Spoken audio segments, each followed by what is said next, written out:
Hello, this is New Vision TV. I am Lynn Komjisha. Although the figure of 16 women dying every day while giving birth in Uganda is now common knowledge, the daily death toll of newly born babies is much higher. New Vision TV's Joachim Buwembo throws more light on these forgotten babies. Besides the 6,000 mothers who die in labor annually in Uganda, bringing the daily average to famously 16, 40,000 babies are born dead in the country every year. Another 39,000 of the babies who are born alive die before their first birthday. Professor Peter Waiswa of Makerere University's School of Public Health refers to these 79,000 neonatal and infant deaths, which amount to 216 daily, as the forgotten babies. The main causes of these deaths are late reporting for maternity services at the onset of labor and lack of adequate equipment and material in the health units. There are what we call the 3 delays. Usually mothers delay at home. When they are at home, they delay to recognize the danger signs. And when they have left home, along the way, they can also be delayed by lack of transport to the facility or health facility. And while at the health facility, they can be also delayed by lack of essential supplies and the medicines, what we commonly call the 13 life-saving commodities, which may endanger the lives of mothers during delivery. However, things do not have to be as bad as they are in health centers, and a few hundred professionals working under their voluntary organization, Save the Mothers, are working for change in these health centers. Well, we started the Save the Mothers program here in Uganda because really it was the right place in terms of the need.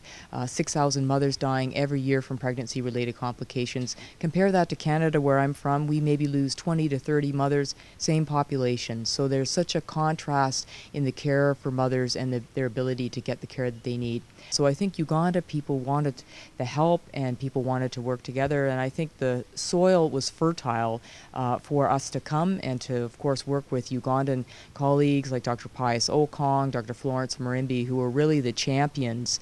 A program like this never gets started on its own. You have to work with others, and I think those key people were in place, and I was just sort of the person to maybe push it along a little bit.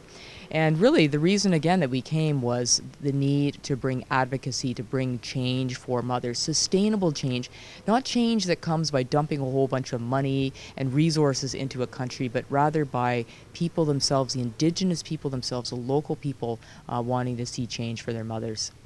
The Reverend Justus Chelangat coordinates Save the Mothers activities in Uganda's remote and mountainous Kapchorwa district. He explains how indeed citizens can make the health centers deliver better maternal services to save the lives of many babies. Kapchorwa Civil Society has empowered SESMAT to be able to get into community and health facilities to see to it that all the time the availability of the 13 life-saving commodities is there so that mothers' lives are saved. At the national level, the government has taken note of the civil pressure and is institutionalizing the fight against the infant deaths. The chairman of the Health Service Commission, Professor Pius Okong, has been involved in the struggle to push for recognition of the problems in maternal health that increase the infant deaths in Uganda.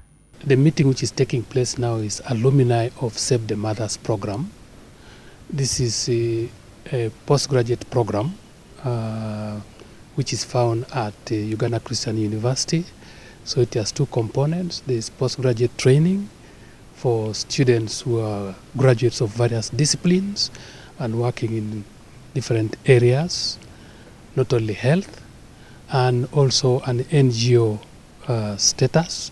And through this NGO, activities are implemented both at community and facility levels in different parts of the country to try and address challenges to providing quality care to mothers and newborn babies.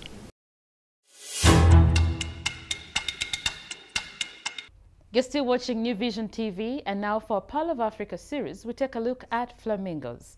These bird species are commonly found in and around Lake Munyanyange, located in the northeastern part of Katwe, Kabatoro Town Council. Their presence at this lake is attributed to migration from places that include Kenya and Canada, since they are among the several migrating birds. Take a look. There are so many birds that migrate from far places like Kenya and Canada. These end up settling at Lake Munyanyange.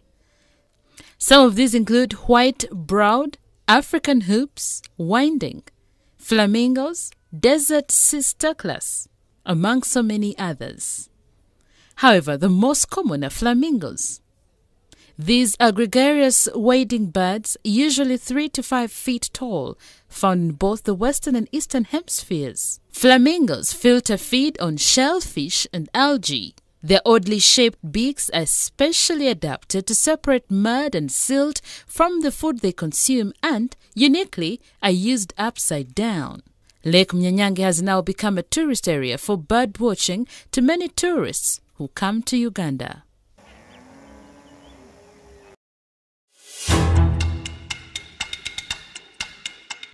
And that's all we had for you. Thank you for watching. Be sure to catch more of your updates on your mobile, on your desktop, on your tablet, anywhere on the go. I am Lynn Komjisha.